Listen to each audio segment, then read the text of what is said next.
40 minutes from now, the way you think about money can change forever. Not because coins will fall from the sky, not because some stranger will hand you a fortune, but because the habit that has quietly kept you broke, the one you did not even know you were obeying, can be exposed and burned. You believe poverty is a condition.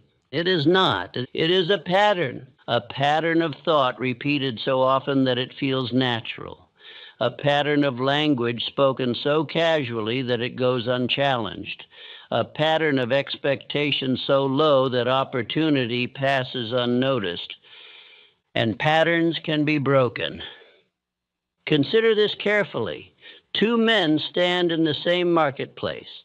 One leaves with contracts, allies, and profit. The other leaves with complaints and excuses. The difference is not education, not background, not luck. It is mental habit. One expects gain, the other expects struggle. Expectation directs attention. Attention directs action. Action directs outcome. You were not born broke. You were conditioned into a poverty habit. Conditioned to say, money is hard to earn. Conditioned to whisper, I'm just trying to get by. Conditioned to believe wealth belongs to others. And the subconscious mind, obedient servant that it is, accepted those statements as instructions. Then it worked faithfully to keep them true. But what if, in the next 40 minutes, you identify the exact thoughts that have changed you?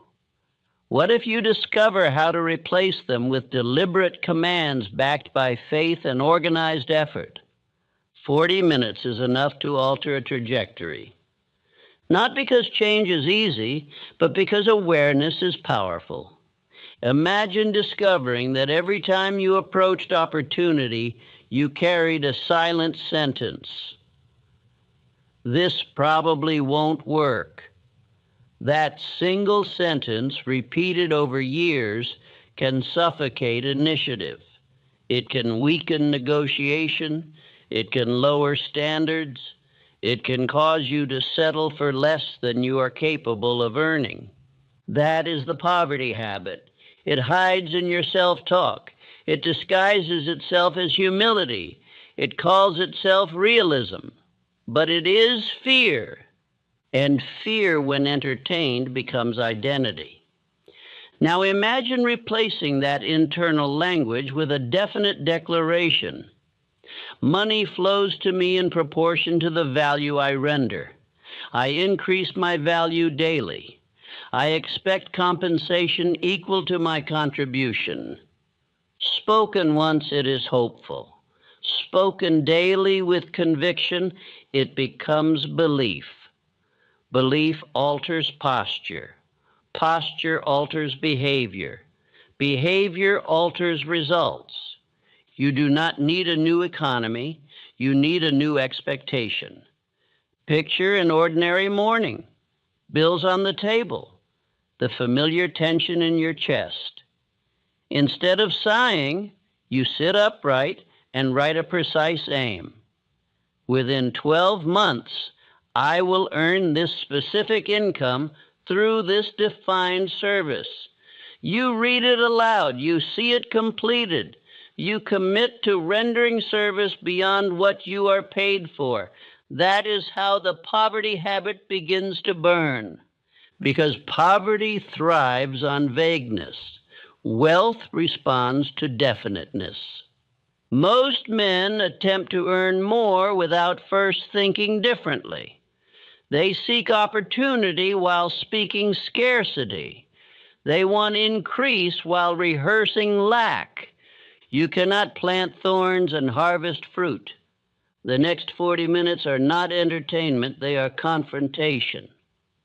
Confrontation with the language you use, the standards you accept, the excuses you repeat. You will see clearly how you have cooperated with your own limitation. And once seen, it cannot be unseen. There is a reason some men rise from nothing, while others remain stagnant for decades. The rising man refuses to rehearse poverty. He does not speak it. He does not joke about it. He does not expect it. He fixes his mind on increase and organizes his actions accordingly. He burns the habit. You may say, but I have tried before. Trying is not deciding. Decision cuts off retreat. Decision declares, I will no longer entertain thoughts that keep me small. If you ignore this, nothing changes. Tomorrow resembles today. Next year resembles last year. The poverty habit remains intact, quietly directing your outcomes. But if you listen as though your future income depends upon it, because it does, you will walk away with a new internal command, a new standard, a new expectation of compensation tied directly to the value you choose to render. 40 minutes from now, you can be a different thinker. And a different thinker cannot remain broke for long. Poverty is not your destiny. It is a habit. And habits, once identified and attacked with definiteness and faith, can be destroyed. Remain as you are and the pattern continues. Or decide right now that the poverty habit ends here. 40 minutes. That is all it takes to light the match, burn it. You were not born broke. You were conditioned. That sentence alone, if accepted fully, can save you 10 years of quiet frustration. Poverty is rarely a single dramatic collapse. It is a rhythm of thought repeated so often that it becomes normal. It is the casual remark, money is hard to earn. It is the sigh before paying a bill. It is the joke spoken lightly, I'm always broke. These words appear harmless. They are not. The subconscious mind does not distinguish between jest and command. It accepts repetition as instruction and works faithfully to make it true. Two men may stand in the same marketplace. One sees contracts, the other sees competition. One expects gain, the other anticipates struggle. The difference lies not in opportunity, but in expectation. Expectation directs attention. Attention directs action. Action directs outcome. If you expect difficulty, you approach negotiation cautiously. If you expect increase, you approach it confidently. Confidence influences result more than many imagine, and poverty disguises itself as realism. It whispers, be practical. It says, do not expect too much. It calls low standards humility, but humility is not the denial of capacity. It is respect for law. And the law is this: income follows value rendered with definiteness and persistence. When you lower your expectation, you lower your standard of value. When you lower your standard of value, compensation declines accordingly. The 6 ghosts of fear operate quietly here, especially fear of poverty and fear of criticism. Fear of poverty makes you cling to inadequate positions. Fear of criticism makes you hesitate to ask for higher compensation. These fears become habits when entertained repeatedly. Habit, once established, feels like personality. But personality is nothing more than habit sustained long enough. Observe your language carefully for 1 full week. Do you say, I can't afford that? Do you say, people like me never get ahead? Do you describe yourself as struggling? Each phrase strengthens the poverty habit. The subconscious accepts it and adjusts behavior to match. It weakens negotiation. It tolerates underpayment. It avoids calculated risk. You cooperate unknowingly with limitation. Let this affirmation begin the burning process. I refuse to rehearse poverty. Speak it whenever you catch yourself repeating scarcity. Awareness is the first act of rebellion. Once you recognize the pattern, it cannot hide. The next time you approach opportunity, notice your internal sentence. Is it, "This probably won't work"? If so, you have identified the chain. Many men remain financially stagnant for decades, not because opportunity was absent, but because their expectation was low. They expected struggle and found it. They expected little and accepted it. 10 years can vanish under this pattern quietly. 40 minutes of honest confrontation can expose it. The moment you see poverty as habit rather than destiny, authority returns to you. Habit can be broken, destiny cannot. When you recognize that you have been instructing your subconscious with repeated scarcity language, you regain control of instruction. Do not underestimate the power of small repeated statements. A single sentence spoken daily for years becomes belief. Belief governs posture. Posture influences compensation. Compensation shapes condition. Thus, a simple phrase can direct a decade. You are not confronting the economy, you are confronting expectation. The economy responds to value.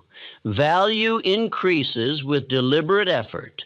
Effort increases with confident expectation. The sequence begins in thought. Poverty thrives in vagueness. It flourishes where goals are undefined and standards are low. Wealth responds to clarity. The man who says, "I will earn this specific amount through this defined service," begins weakening the poverty habit instantly. This first stage is exposure. Do not rush past it. Observe your thoughts as though you were studying a stranger. Notice the language you use when money is mentioned. Notice the posture you assume when opportunity appears. Notice the hesitation before asking for compensation. Awareness is the match. Once lit, the poverty habit begins to burn. And when it burns, you discover something powerful. You were never trapped by money. You were guided by mental repetition. Break the repetition and you alter direction. That is how 40 minutes can begin saving 10 years. Once the poverty habit has been exposed as a pattern of repeated thought, you must not leave the mind empty. An exposed habit, if not replaced, will return quietly. The subconscious mind demands instruction. If you withdraw one command, it waits for another. Therefore, this second movement is devoted to deliberate replacement. You will not merely stop speaking poverty, you will begin speaking increase with authority. Write a personal wealth declaration in your own hand. It must be specific, measured, and tied to service. Within 12 months, I will earn this definite income by rendering this defined service of increasing value. State the amount plainly, state the service clearly, state the date firmly, then write what you will give in return: additional study, longer hours of concentrated effort, disciplined saving, increased skill. The law of compensation operates upon exchange. Nothing is gained without value rendered. Read this declaration aloud morning and night, not casually, not hurriedly. Speak it as command.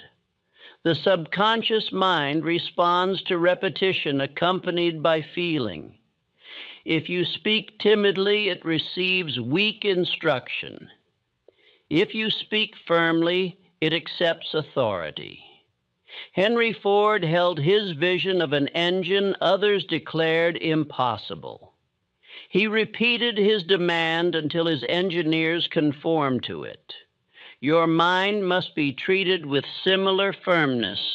Eliminate phrases that strengthen scarcity.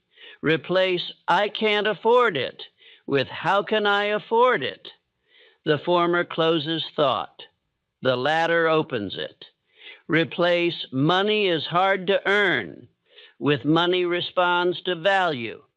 Replace "I'm just getting by" with "I am increasing my usefulness daily." These substitutions appear small, yet repeated daily, they recondition belief. Let this affirmation anchor your language.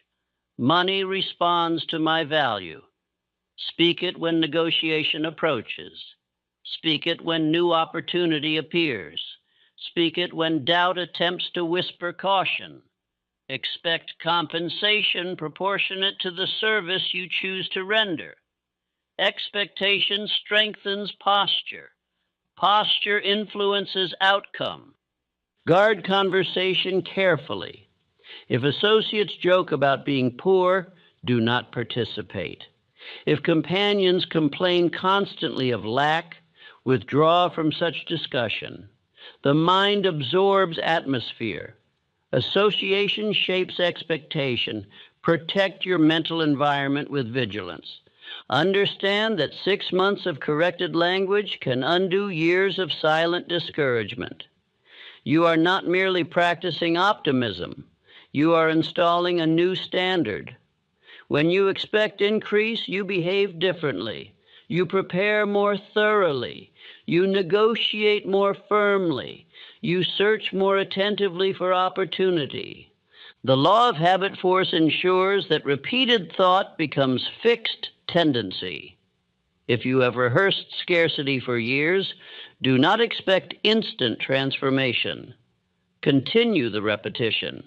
Continue the declaration. Continue guarding speech. Habit, once formed, requires disciplined reversal. Observe the subtle changes that occur. Your shoulders lift slightly when discussing compensation. You hesitate less before asking for increase. You begin calculating opportunity instead of dismissing it. These are early signs that the poverty habit weakens. Many abandon this stage because evidence does not appear immediately. They speak the declaration for a week and expect miracle. That is not law. Law requires duration. Continue for 40 days, continue for 90, continue for 6 months. Belief deepens gradually. When belief deepens, behavior follows naturally. You will notice that you become less apologetic about earning more. Apology belongs to guilt, not to service. When you increase your value honestly, you deserve increase honestly. This realization alone can save 20 years of underpayment. Do not underestimate language. Nations are moved by speeches. Minds are governed by repeated words. If you wish to move your income, you must first move your speech. You are not attempting to deceive yourself. You are correcting instruction. The subconscious has been obedient to scarcity. It will be equally obedient to increase if commanded with equal persistence. This is how the poverty habit loses strength, not through wish, through deliberate command sustained daily. By now, you have exposed the poverty habit and begun replacing its language with deliberate command. But language alone without structure will weaken. Wealth does not respond to hope. It responds to definiteness organized into action. The third movement in these 40 decisive minutes is to fix a precise income aim and attach it to a practical plan. This single act can save you 10 years of wandering effort. Most men desire more money. That phrase has no power. It is emotion without measurement. Write instead a specific amount you intend to earn within a definite period. 12 months is sufficient for transformation. Do not select a timid figure merely because it feels comfortable. Select one that stretches your present standard, yet remains tied to value you can render. Now answer the question that determines whether you remain broke or advance. What service will justify that income? Wealth follows usefulness. Andrew Carnegie did not accumulate fortune through wish. He organized men, capital, and effort into coordinated service. Charles M. Schwab did not earn large compensation because he hoped for it. He rendered enthusiasm and leadership beyond expectation. Write plainly what you will give in return. Will you increase skill, study each evening, rise earlier, expand your territory, develop a specialized knowledge? A definite income aim without definite contribution is fantasy. A definite aim tied to definite service becomes power.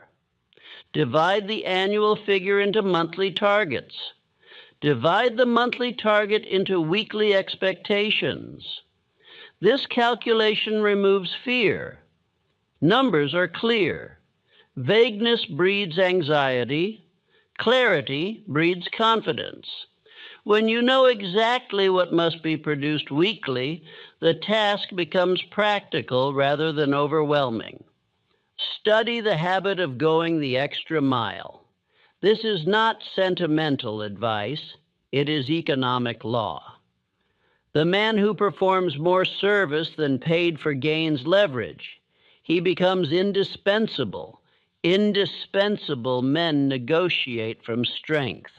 Those who do only what is required remain easily replaced and therefore underpaid. Identify one high-income skill related to your chosen service. Mastery of even a narrow field can command disproportionate reward. The man who specializes often surpasses the generalist. Determine what knowledge your marketplace rewards most generously and commit to acquiring it with disciplined study. Form, if possible, a small mastermind alliance. 2 or 3 individuals aligned in ambition. Exchange ideas, challenge each other's thinking. The coordinated mind multiplies insight. Carnegie's fortune was not solitary. It was organized through alliance. Track your progress weekly without emotional exaggeration. If the numbers lag, adjust method, not aim. Perhaps additional study is required. Perhaps prospecting must increase. Perhaps time is being wasted on low-value activity. Correct quickly. Delay compounds weakness.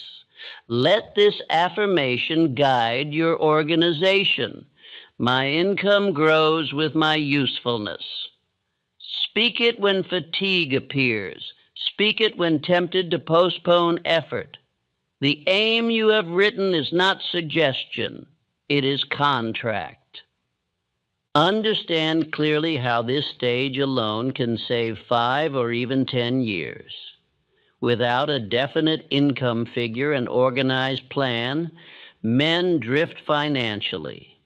They hope for promotion, they wait for increase, they depend upon circumstance. Years pass quietly. But when income is targeted, measured, and pursued daily, progress accelerates. Treat ideas as capital. A single improved method of rendering service can multiply earnings dramatically. Observe inefficiencies in your present work. Suggest improvements. Offer solutions. Men who think for their employers are eventually compensated beyond ordinary scale. Do not reduce your aim when early resistance appears. Resistance is common at the beginning of organized effort. Continue tracking, continue adjusting, continue rendering value. When your income aim is definite and your plan organized, poverty loses its strongest ally, confusion. Confusion delays action. Clarity accelerates it. You are no longer wishing for increase. You are constructing it. And construction, sustained under definite direction, does not remain broke for long. At this stage, the poverty habit is weakening, but one silent force may still attempt to hold you back, the habit of settling. Many men remain financially strained, not because opportunity is absent, but because they have grown accustomed to accepting less than their value. They negotiate softly. They reduce their aim at the first sign of resistance. They call compromise prudence. In truth, they have trained themselves to expect little. To never be broke again, you must raise your internal standard permanently. Begin by examining where you have tolerated undercompensation. Have you accepted wages beneath your increasing skill? Have you declined to ask for advancement because of fear of criticism? Have you convinced yourself that modest return is safer than larger responsibility? These questions are not comfortable, yet they reveal where the poverty habit still lingers. Fear of criticism is closely tied to under-earning. The man who fears disapproval hesitates to assert his value. He speaks cautiously in negotiation. He softens his demand. Over time, this becomes pattern. To break it, you must speak your worth clearly and calmly, without apology. Study the men who rose beyond modest beginnings. Many were not initially extraordinary in skill, but they refused to remain ordinary in expectation. They believed their contribution deserved proportionate reward. That belief influenced posture. Posture influenced compensation. Practice this affirmation daily. I do not settle for small returns on increasing value. Speak it before meetings. Speak it before presenting proposals. Speak it before evaluating new opportunity. The standard you accept becomes the ceiling you live beneath. The habit of going the extra mile returns here with renewed force. When you consistently render more service than paid for, you create moral leverage. You gain confidence because you know your contribution exceeds requirement. Confidence is persuasive. Persuasion influences compensation. Observe how others begin responding when your standard rises. They will notice firmness. They will sense decisiveness. Some may resist initially, accustomed to your former modesty, but sustained steadiness alters perception. Respect follows consistency. Eliminate associations that normalize scarcity. If companions constantly speak of how little they earn and how difficult advancement is, their expectation may weaken yours. Protect your mental atmosphere carefully. Association either elevates or diminishes ambition. Raise your standard not only in earnings, but in discipline. Guard your hours. Protect your study time. Treat every hour as investment. Idle evenings cost future income. A man who treats time casually often treats opportunity casually as well. Understand that raising standard may temporarily reduce comfort. You may refuse work beneath your new aim. You may decline distractions that once filled your days. That discomfort is not loss, it is exchange. You are trading familiarity for advancement. This stage alone can save 15 years of underpayment. Many men spend decades at wages far below their potential because they never declared higher standard. They accepted annual increases that barely matched cost of living. They called it stability. It was stagnation. You are not demanding unearned reward.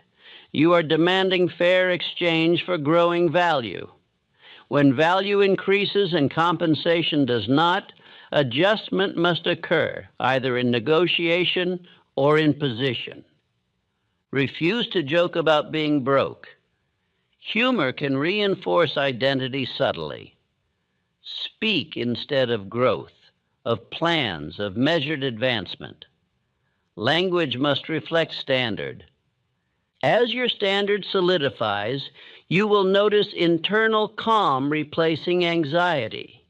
You no longer plead for opportunity. You evaluate it. You no longer apologize for ambition. You justify it through service. This is how the poverty habit loses its final foothold. When you refuse to settle for less than the value you deliberately increase, you become the type of individual who cannot remain financially weak for long. The market may fluctuate, but your standard remains firm. And a firm standard directs steady increase. By now you have exposed the poverty habit, replaced its language, fixed a definite income aim, and raised your internal standard. Yet there remains a crucial distinction between earning money occasionally and building increase consistently. Many men experience brief financial improvement only to return to former condition because they never learned to convert value into sustained multiplication. This fifth movement ensures that once you rise, you do not fall back. Understand first that money is attracted to organized value, not scattered effort, not bursts of enthusiasm, organized value. The man who structures his service clearly and refines it continually becomes predictable in usefulness. Predictable usefulness produces predictable compensation. Identify the precise skill or service that currently produces your income. Then ask, how can it be improved? Can efficiency increase? Can quality rise? Can delivery become faster or more reliable? Improvement in even one of these areas may command disproportionate return. Edison did not merely invent, he refined until usefulness became undeniable. Develop a habit of daily study in your chosen field.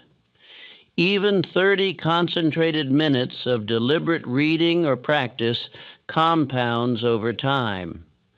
Most men cease learning once employed. That stagnation freezes income.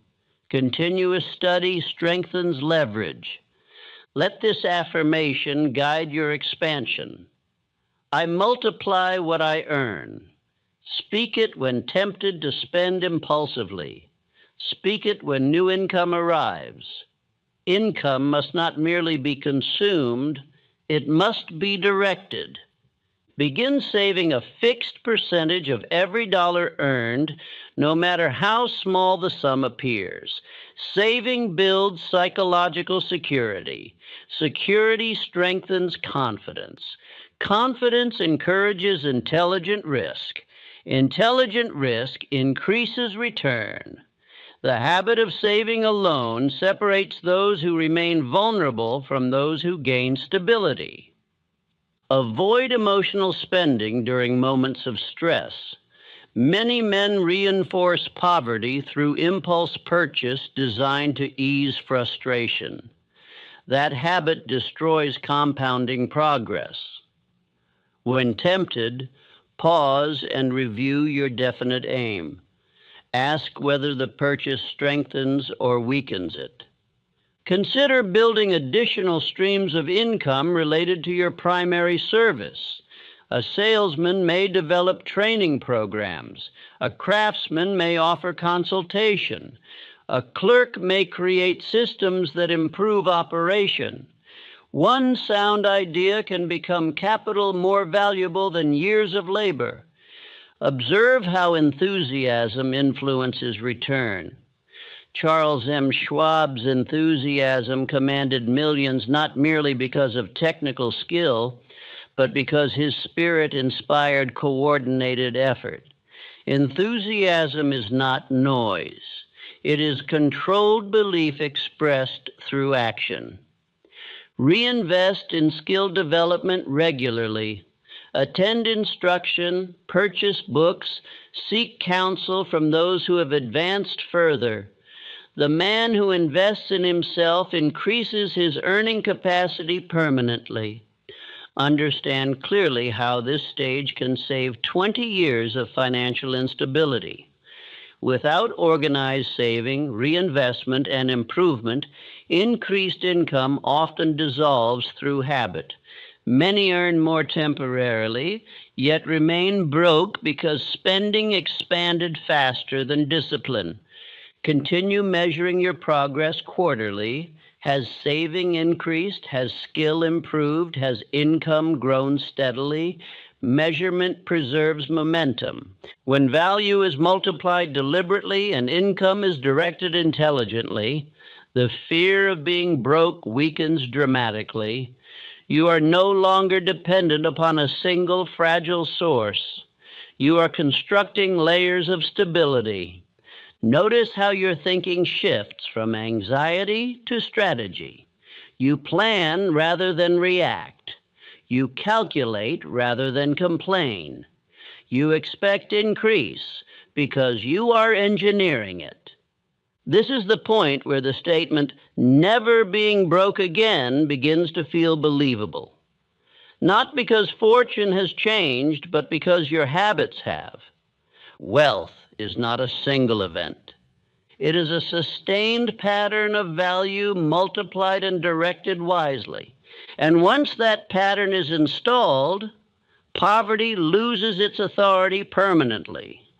At this point, you have exposed the poverty habit, installed new language, fixed a definite income aim, raised your standard, and begun multiplying value. Yet there is a stage where many men relapse, not at the beginning, but after partial success. Income improves slightly. Confidence rises. Then a setback appears. A contract falls through.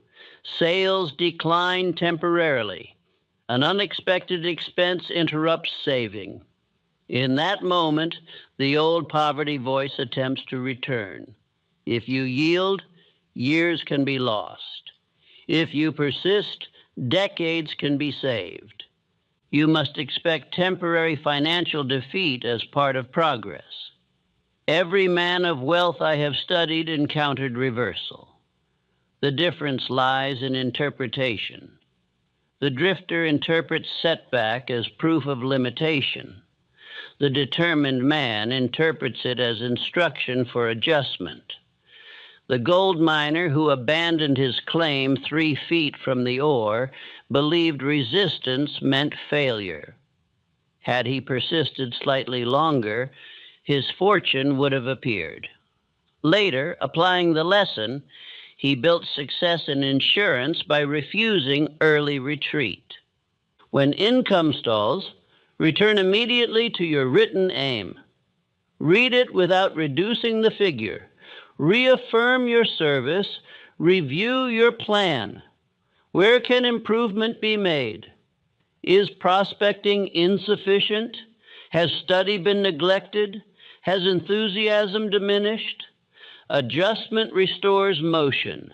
Reduction destroys confidence.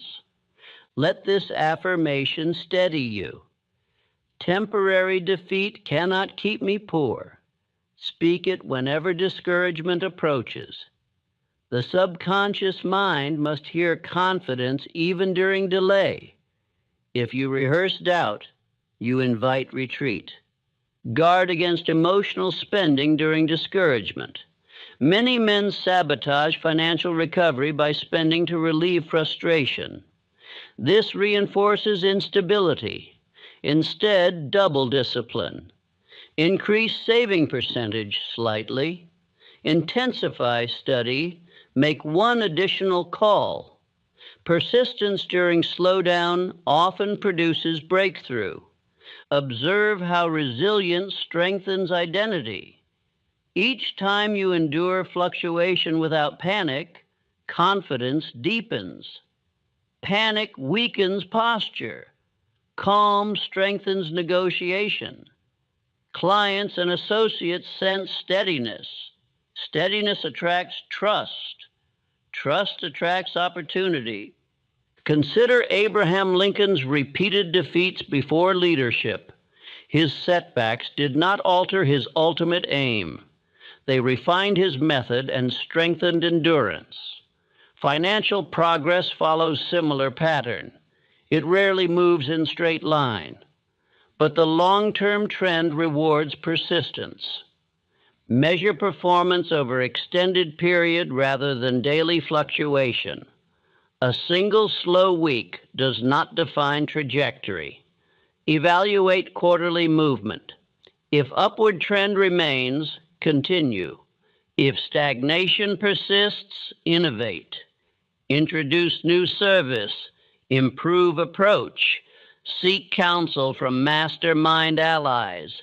Understand how this stage alone can save 30 years of financial cycling. Many individuals rise slightly, fall back, rise again, and repeat the pattern for decades because they lack sustained persistence. They never remain steady long enough for compounding to secure them. You are not seeking brief improvement. You are establishing permanent identity as a man who cannot remain broke. Identity forms through repeated endurance. Each obstacle you overcome becomes proof of capacity. Continue reading your declaration morning and night. Continue guarding language. Continue raising standard. Continue multiplying value. The poverty habit cannot return if the wealth habit remains active daily. As months pass, setbacks lose emotional weight. You view them as part of enterprise rather than personal verdict. This emotional maturity is itself wealth. The moment arrives when fear of being broke fades, not because fluctuation vanishes, but because confidence in your capacity to recover strengthens. Recovery skill is more powerful than temporary abundance. This is the final shield against relapse. Poverty once appeared permanent. Now it appears temporary and conquerable. And when a man believes he can recover from any setback through organized effort and persistence, he cannot remain broke for long. By this point, the transformation is no longer theoretical. It is visible in posture, speech, and result. You have exposed the poverty habit, replaced its language, fixed a definite income aim, organized your plan, raised your standard, multiplied value, and persisted through fluctuation. Now you arrive at the final realization. You are not merely earning more. You are becoming a different type of man, and a different type of man cannot remain broke for long. The most powerful shift has occurred internally. You no longer approach opportunity with hesitation. You evaluate it with calm authority. You no longer speak lightly of lack. You speak deliberately of increase. You no longer measure yourself against circumstance. You measure yourself against your aim. This identity shift fulfills the promise made at the beginning. 40 minutes of awareness exposed the pattern. Months of obedience replaced it. Years of repetition would have continued poverty. Instead, you interrupted the sequence. That interruption alone may save 10, 20, or even 30 years of financial struggle. Observe how others respond differently. When you speak, your tone carries certainty. When you negotiate, you do so without apology. When you encounter setback, you do not collapse emotionally. Associates sense steadiness. Clients sense confidence. Confidence inspires trust. Trust precedes exchange. You now expect compensation proportional to your service. Expectation governs behavior. Behavior governs income. The man who expects little negotiates timidly. The man who expects fair exchange speaks clearly. This clarity commands respect. Let this affirmation become permanent. I am the source of my increase. Speak it not in arrogance, but in responsibility. Income no longer appears as accident. It appears as result of organized thought and persistent action. Review the journey carefully. You once joked about being broke. Now you refuse to rehearse scarcity. You once accepted vague desire. Now you define specific aim. You once allowed setbacks to weaken resolve. Now you treat them as instruction. This evolution is identity. Extend your horizon beyond immediate income. Convert earnings into assets. Protect them through disciplined saving and reinvestment. Teach others what you have learned. Teaching reinforces mastery. Mastery stabilizes wealth. The poverty habit cannot return easily because its foundation, scarcity language and low expectation, has been removed. Even if temporary financial decline occurs, you possess method to correct it. That method is wealth in itself. Imagine two futures. In one, you never confronted the poverty pattern. Years pass. Frustration deepens. Income fluctuates without structure. In the other, you identified the habit early, replaced it deliberately, and built disciplined structure. Over time, the distance between these futures becomes dramatic. This is how 40 minutes of honest confrontation can alter decades. Do not allow complacency to weaken vigilance. Continue writing new aims as old ones are achieved. Continue raising standards as skill increases. Continue forming alliances with ambitious minds. Continue guarding speech.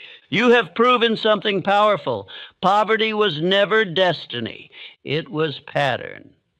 Pattern has been replaced. You are now the man who expects increase, organizes service, persists through delay, multiplies earnings, and guards standards. Such a man may experience fluctuation, but he cannot remain broke. And that is the fulfillment of the promise. There are moments in a man's life that appear small when they occur, yet divide his future as clearly as a line drawn across a page. This was such a moment. You did not receive a fortune in a single hour. You did something far more powerful. You identified the pattern that had quietly directed your finances, and you chose to interrupt it. That interruption is worth more than sudden gain. Most men never discover that poverty is rehearsed daily through thought, speech, and lowered standard. They spend 10, 20, sometimes 30 years strengthening a condition they claim to despise.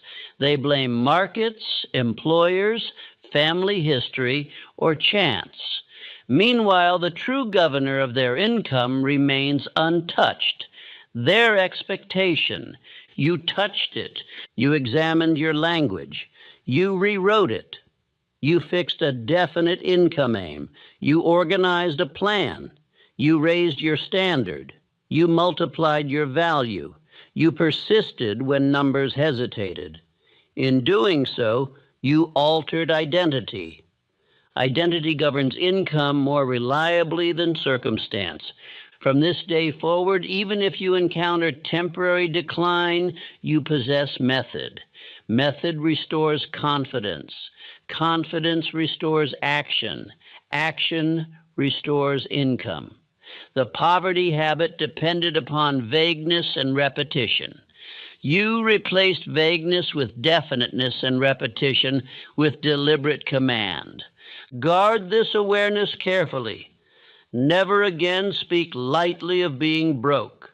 Never again accept undercompensation without examination. Never again allow temporary defeat to define permanent capacity. Continue writing aims. Continue reading them aloud.